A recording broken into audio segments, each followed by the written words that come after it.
Bonjour à tous. Voici le mur dont le mètre carré ne m'a coûté que 5 $, soit même moins de 400 roubles russes.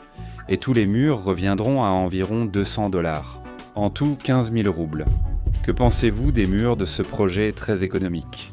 Dans le cadre de ce projet, je construis une maison pour laquelle j'ai prévu de ne dépenser qu'un seul millier de dollars américains pour les matériaux. Cela ne fait que 75 000 roubles russes pour la maison. Le mur est assez solide et déjà adapté à une finition propre. Les propriétés d'isolation thermique d'un tel mur sont similaires à celles d'un mur en bois de 20 cm d'épaisseur ou d'un mur en briques de 2 briques et demi d'épaisseur.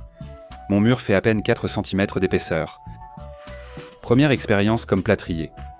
J'ai pu garder la face car la gravité terrestre m'a aidé lors de la construction de ce mur. Je l'ai utilisée, elle m'a beaucoup aidé. Mais chaque chose en son temps.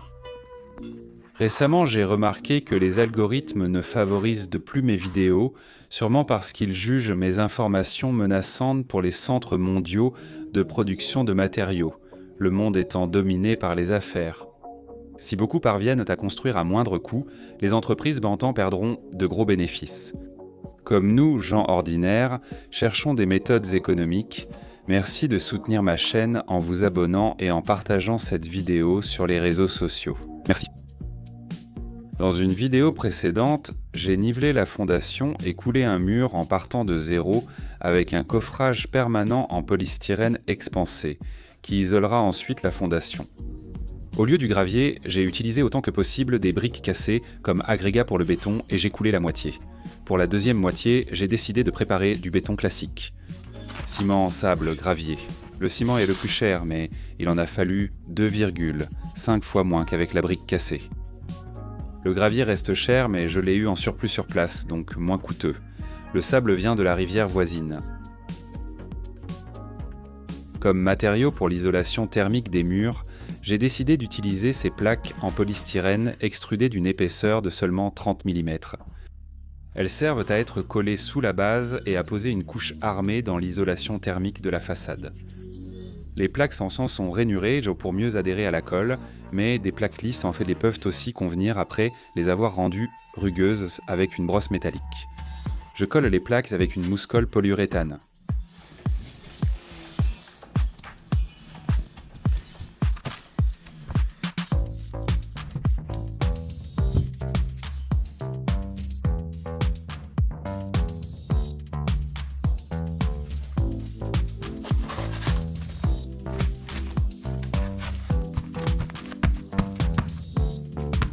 La colle sèche en 25 minutes et la mousse fraîche s'enlève facilement. Une fois la colle sèche, elle se détachera d'elle-même du film polyéthylène. Je n'ai pas le temps, alors j'accélère en glissant une feuille de panneau de fibre.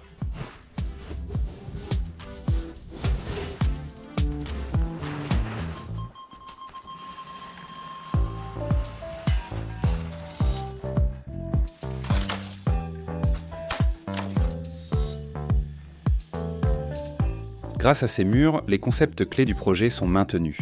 Ils, comme d'autres éléments, peuvent être préfabriqués ailleurs, puis livrés prêts à poser sur le chantier. La structure reste facilement démontable, ce qui permet de la remonter ailleurs. Je retire l'excédent en hauteur pour le compléter en largeur. J'effectue l'ajustement précis des futures cloisons en appliquant les pièces brutes contre l'ouverture du cadre qu'il faut remplir avec les murs. Je laisse des espaces pour pouvoir fixer les murs au cadre avec de la mousse expansive.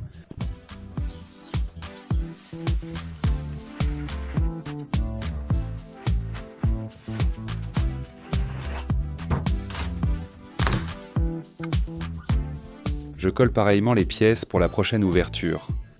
Je coupe un treillis en fibre de verre à la hauteur du mur.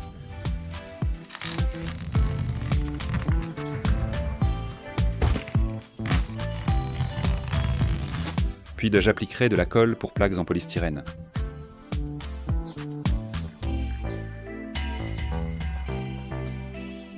Voici ses caractéristiques. La notice précise que la colle nécessaire pour la couche d'armature est de 4 à 5 kg par mètre carré. Je prépare le mélange et ensuite c'est une question de technique, ce qui me manque. Mais étaler la colle sur des plaques posées à l'horizontale, il s'avère que ce n'est pas plus difficile que de jouer avec du sable mouillé sur la rive d'une rivière lors d'une chaude journée d'été quand on était enfant.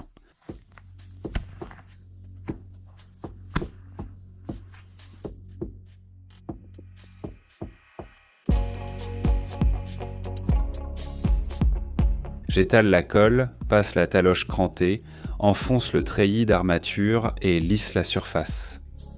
Je sens déjà les réactions. Yachak Osiak, tu vas faire des murs en polystyrène enduit? Non, ce n'est pas du polystyrène enduit. Tout cela devient progressivement un matériau composite. Un chevauchement de 10 cm de la bande suivante suffit. Je lisse la surface avec une large spatule. Les habitués de ma chaîne se rappellent sûrement la vidéo où j'ai assemblé une coque de bateau à moteur en polystyrène. En ajoutant un peu de fibre de verre et de résine époxy, j'ai obtenu un bateau très solide avec ce matériau fragile. L'effet panneau sandwich rend la structure finale bien plus solide que ses composants, grâce à la résistance des matériaux. Pour l'expérience, j'ai aussi utilisé de la colle à carrelage ordinaire, qui convient pour les couches fines. Je n'ai constaté aucune différence dans les propriétés de ces deux mélanges lors de l'utilisation. Seul le temps dira s'il y aura des différences à l'usage. Pour une surface lisse, j'ajoutais une seconde couche fine égalisée à la spatule. Voici le résultat.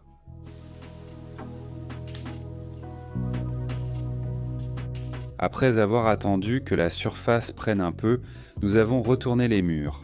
Nous l'avons fait à 3 pour réduire le risque de forte déformation et donc l'apparition de fissures, car la colle était encore loin d'être complètement prise. Je répète tout de la même façon, mais l'expérience vient des erreurs. Ainsi, la surface devenait lisse dès la première couche.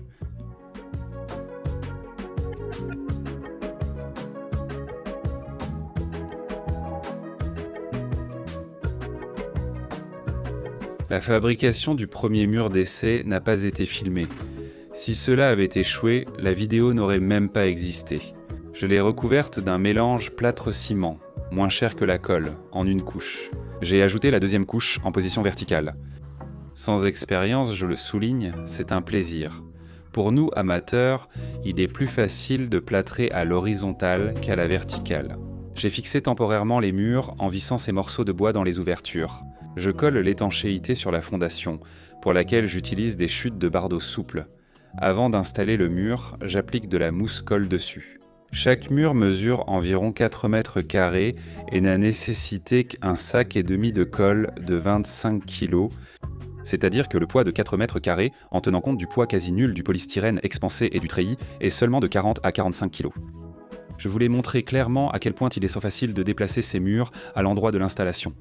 Mais moi, idiot, je n'ai pas allumé la caméra. Bon, on ne va pas les transporter d'avant en arrière une deuxième fois. Non. Je pense que ces murs sont une excellente alternative aux panneaux structure. Isolés préfabriqués, l'usage d'un polystyrène expansé plus épais est autorisé et l'enduit peut aussi être épaissi, par exemple jusqu'à 1 cm. Ce sera de toute façon moins cher qu'une plaque Oriented Strandboard. J'applique un régime d'économie très strict. On peut encore améliorer la commodité du travail avec un poteau spécial. En fabriquant des murs plus étroits, il est plus facile d'atteindre leur centre.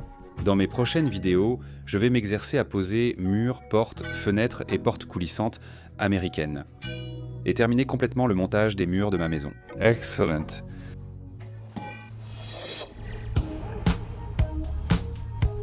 Comme nous pouvons le constater, il n'y a aucune difficulté particulière lors de l'installation de ces murs.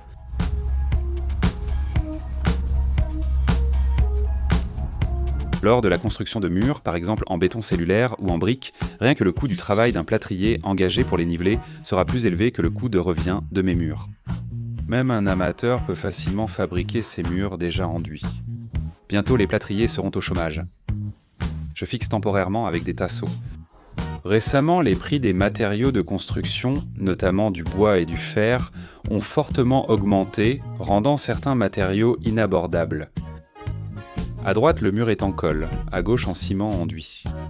Pour garantir la planéité des murs pour la finition, j'ai appliqué un enduit décoratif effet pierre de 1,5 mm après avoir peint les murs avec une peinture d'après, conformément aux exigences. Le résultat est plutôt pas mal. 2 kg de revêtement de finition suffisent par mètre carré. Aucune vidéo YouTube trouvée sur ce type de mur. Peut-être que c'est un savoir-faire unique ? 5 $, ce n'est pas le coût final au mètre carré, on peut encore le réduire. Je n'ai pas réfléchi et j'ai tout acheté dans le premier magasin. Mais on peut acheter moins cher en s'adressant directement au premier fournisseur, à condition bien sûr de prendre la peine de le trouver. C'est juste que mes volumes sont dérisoires. On peut aussi utiliser du polystyrène expansé non extrudé, qui est moins cher. C'est ce que je pensais utiliser au début. J'ai finalement choisi le polystyrène extrudé pour sa quasi-absence d'absorption d'eau. La production et la vente de mélanges de construction forment une industrie sérieuse et rentable. Et dans leur formule, en règle générale, il n'y a rien de surnaturel. Fabriquer sa propre colle permet de faire de vraies économies. Avec le polystyrène, la colle maison et la toile de verre peu coûteuse, le mur revient à moins de 3 $. Mais je ne vais pas m'aventurer aussi loin. Ce que j'ai me convient parfaitement. Quelqu'un pourrait objecter que de tels murs offrent une faible résistance à l'effraction. Nul ne le sait encore, car les mélanges de ciment atteignent leur résistance en 28 jours. Dans un mois, je testerai tout cela en détail. Le mur paraît déjà solide. En général, un voleur force la serrure ou passe par la fenêtre, et avec un outil moderne, toute porte en fer s'ouvre en quelques minutes. Aujourd'hui, la sécurité repose surtout sur la vidéosurveillance et les alarmes, plutôt que sur des murs ou des cadenas. C'est pourquoi, mettez un like. Abonnez-vous à ma chaîne, abonnez-vous à la deuxième chaîne sur laquelle une vidéo sur les partisans du futur et leur régime alimentaire supposé va bientôt sortir. Le lien se trouve sous la vidéo. Activez la cloche et je vous tiendrai informé. Merci.